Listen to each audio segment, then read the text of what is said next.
Good Wednesday evening, everyone. Mark Abrams here, and I got as my next guest is a man making his pro debut this Saturday night at the 2300 Arena. Junior Middleweight Victor Williams. Victor, how you doing tonight? I'm doing well, man. How are you today, Mark? I'm doing good. So for the fans out there who don't know much about you, let's get to know you a little bit. Making your pro debut. How old are you? 27. 27, and did you have a long amateur career? I had about a 3.5 year amateur career, cut short by COVID, obviously. 15 fights, And what was your record in those fights? 13-2. So why is now the right time to turn professional? Not getting any younger, man. I've been sparring with a lot of good competition, doing well. I'm competitive in nature. It's time to go get it, man. It's got to take that leap at some point. Anyone that we would have heard of? Any known names? I sparred with the Gary Russell camp. I've done some work over there. I've sparred a little bit with Keyshawn Johnson, who's a 7-0 fighter. That's Keyshawn Williams, I think. Exactly, he's a 7-0 fighter out of the DMV. I sparred against some guys from. I sparred against Damon Nicholson, who's fighting against Berlanga on Pierre Saturday night. Berlanga this Saturday. I mean, we're in a totally different weight class, but got some good rounds with him. And there's some other good guys in the DMV that I've gone against too. Not saying that you got the better, but you felt you did well enough that you're prepared for Saturday night. Absolutely, and my coaches felt good enough to put me in a situation to make the pro debut. So, I feel like I'm ready, but I really get that boost of confidence when you have people around me, people around you that are saying, "Hey, like, listen, like, let's go get it. I think you're ready." Yeah, it's been good rounds. So I'm ready. Obviously sparring is not the same thing as really getting in there under the lights. But like I said, it's time to go, and we got can't wait forever. And you're fighting a guy named Leonitis Fowlkes, I believe his name is. What can you tell me about him? As far as I know, he's got an MMA background. He's 2-1. Two one is a He's boxer, two one is an MMA fighter. Yep, yep. That's as much as I know. He's 35. That's about it. It don't really matter, man. I'm in there fighting against myself. It's me against me.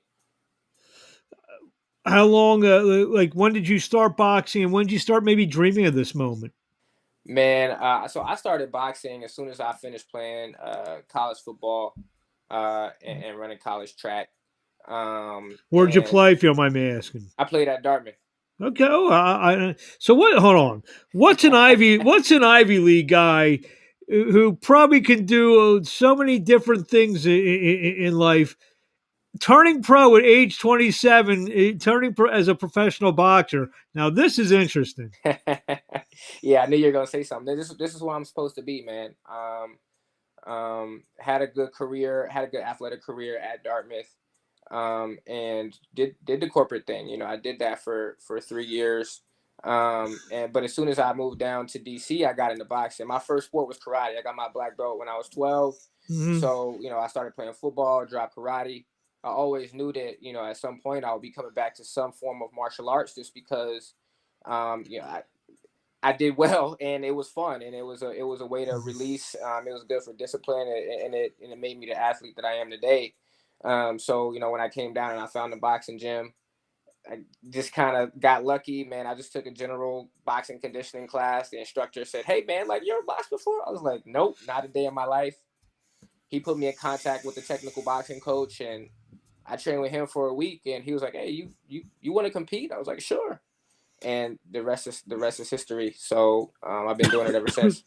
Did you do any boxing training while you were playing football? Nope. Okay, because I was going to ask you. I know there are some, NFL guys, or probably some college guys as well, who could use football. I mean, now looking back at it, how would it, if say in the summer you would have taken, you would have took up boxing just to, how would that have maybe helped you in football? You know what? Like, I don't know that it would have, honestly, because obviously you have like What the position were you? I play receiver, so you have the hand-eye Okay. coordination there and everything like that. But I was the smallest guy on the field at all times. I was a 4-year starter, five Hmm. eight, buck 70. I had to push to get to 170. So going into a sport that is kind of catered toward like weight loss Yeah. would have not necessarily. My coaches would have been super happy about that. I was already running track. I was a two sport athlete. So I felt like I don't know. I don't know how much it would have helped me out for what I was trying to do. 8 days from tonight is the NFL draft. So I have to ask you, in the spirit of NFL draft season, what was your 40 time? My 40 time was, I believe it was a 4.50 on Okay. pro day. We had, I'm not gonna make excuses. I'll Okay. say this: it was cold out. The field was wet. Gotcha. I mean, so yeah, I mean, there were scouts looking at you. You know, obviously, you were a 4 year starter at an Ivy League school. So, did you feel like you would either get drafted late or maybe get some free agent invites?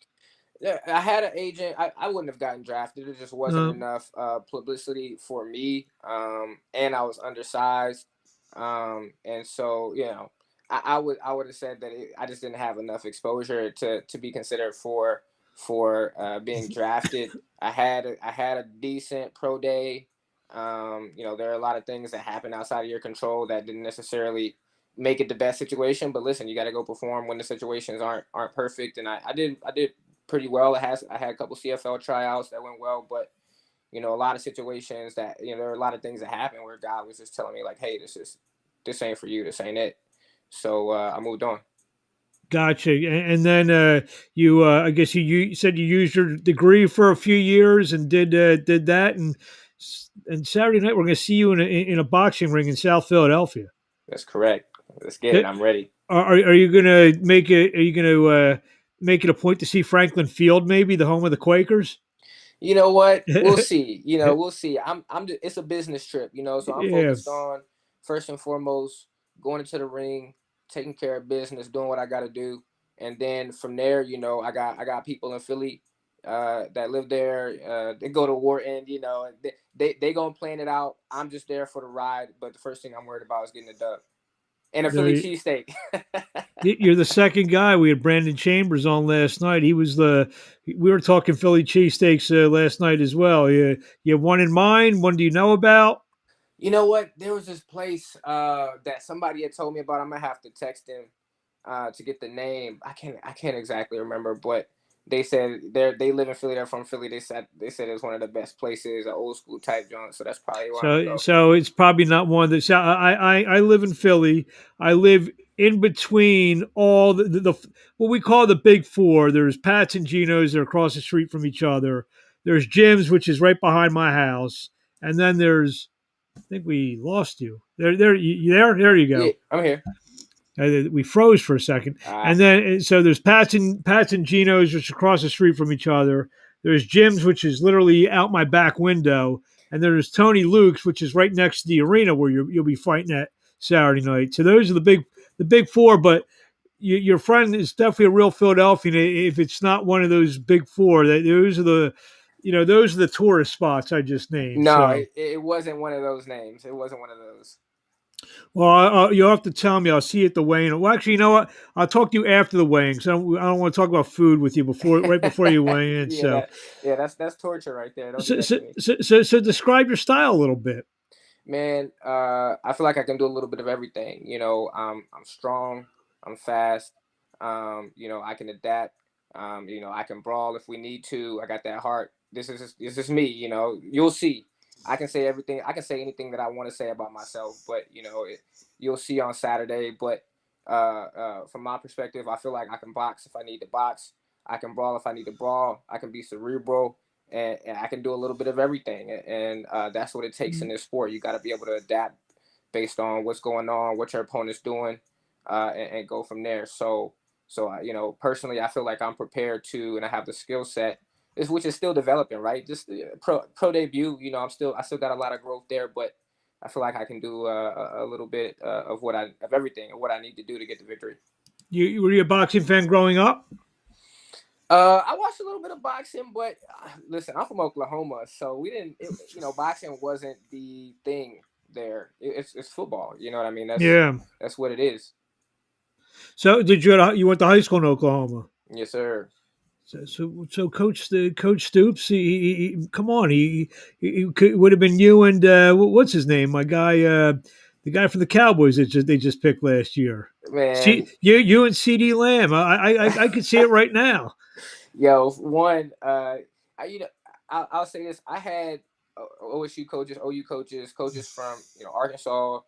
I was the number 16th overall ranked player in the state coming out of Oklahoma, Wow. out of all classes, and I had coaches sit in my in the office and say, if you were 2 inches taller, we'll give you a scholarship. See, I'm not. See, I'm not into that. And this is deteriorating into a football talk. I'm not into that because if you can make plays, I don't care how. I mean, how many guys we see in the NFL? Five Cole Beasley, guys like that who are making plays. And I'm not about those 40 times. And I was only asking because that's all they talk about. As you know, in the NFL draft, that's all they care about. If you made plays, you make plays. I don't care how tall, how small, how short, whatever. I mean, I, don't you agree? I definitely agree, but at the end of the day, not all scouts look at it that way. They look like, if I can get a body type, I can teach them how to do this. I can teach them how to do that. Well, they're So, idiots. so hey, listen, I'll agree with you, but at the end of the day, everything happens for a reason. I'm not making any excuses. If you want to go watch my highlight tape, go watch it. Yeah, I made plays, and so that I wasn't. believe. I believe it. I believe So it. I'm actually trying to get. I'm actually trying to get you back in the league now. I'm saying. I'm on the boxing now, man. This is a sport that I was made for. I'm convinced. There you go. I'm just saying you could probably make money a lot quicker in football. That's all I'm saying. Yeah, you could. Yeah, hey, probably. But hey, that window is closed for me. So I'm not even worried about it. I'm going to see if Coach Sirianni. We'll get him at the game on Saturday. We'll get him at the fights on Saturday. You'll give me a tryout. We got to get you in rookie free agent camp. Right, So Victor, obviously a very very engaging young man. After your career, and hopefully you have a long career. You do have stuff to fall back on in terms of what was your, if I don't mind me asking, what was your degree? My degree was in engineering sciences, Bachelor of Arts. What is this guy doing? What are you doing? You could do anything you want, except you want to have missiles thrown at you on Saturday night. I'm doing what I want. There you go. No. I'm only kidding. Yeah, obviously, I'm only kidding with you because we don't run across.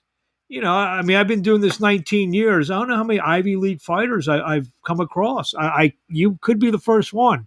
There's a story for you right there. Let's make it. There is a story. And you know what? I'm gonna make a phone call. I think I'm gonna get a. I may get you an article on something. Tony will love this. So, what do you want to say to the fans in closing? Be prepared for an action-packed fight.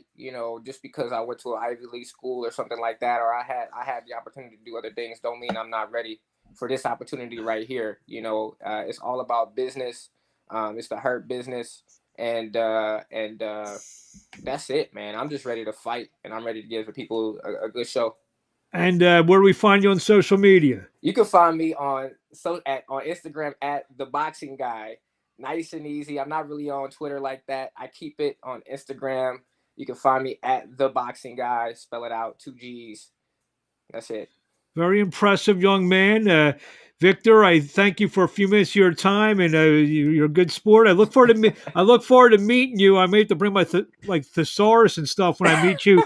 When I meet you on Friday at the weigh-in, but we'll see you Friday, and best of luck. Sounds good, Mark. I appreciate it. No big words. Keep it short. Keep it sweet. Let's get it. My honor. Thank you very much. All right. Bye-bye.